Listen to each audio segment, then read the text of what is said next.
बिस्मिल्लाहिर्रहमानिर्रहीम अस्सलातु वस्सलामु अलैका या रसूल अल्लाह व अला आलिका व अस्हाबिका या हबीब अल्लाह। हज के हवाले से सूरह आले इमरान आयत नंबर 97 में अल्लाह रब्बुल आलमीन फरमाता है, बिस्मिल्लाहिर्रहमानिर्रहीम वलिल्लाहि अलन्नासि हिज्जुल बैति मन इस्तताअ इलैहि सबीला। सदक़ल्लाहुल अलीयुल अज़ीम।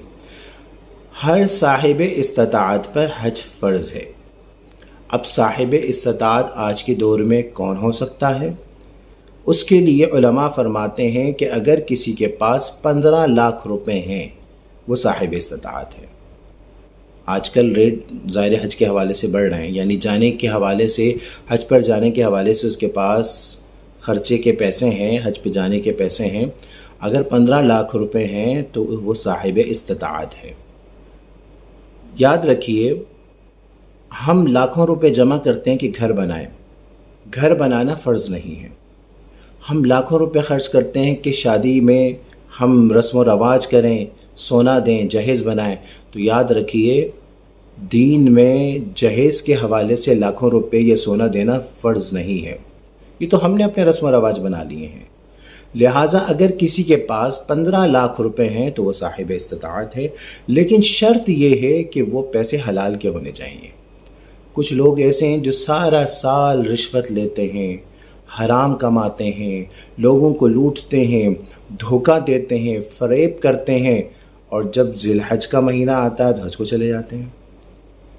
याद रखिए, वो माल जो हराम का है वो माल मिस्ले मक़सूब है, यानी चोरी का माल है। वो उसका अपना माल ही नहीं है। वो चाहे उसके पास करोड़ों रुपए हों, वो रिश्वत के, वो हराम के पैसे हैं, वो साहिब इस्तिताअत नहीं होगा। और अगर वो हज के लिए वो पैसे खर्च करेगा तो वो हराम होगा और उसका हज काबिल कबूल नहीं होगा।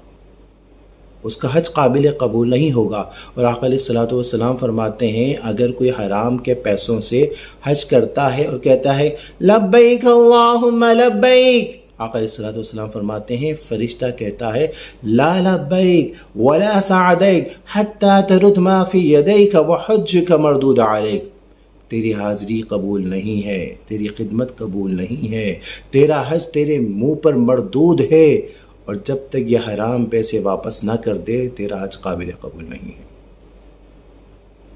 अच्छा, अगर बिलफ़र्ज़ कोई शख्स किसी के पास हलाल पैसे थे और उस पर हज फ़र्ज़ हो गया, लेकिन बाद में वो फिर हरामकारी में, इस गुनाह में और ये रिश्वत लेने और धोखा देने, इन मामलात में पड़ गया।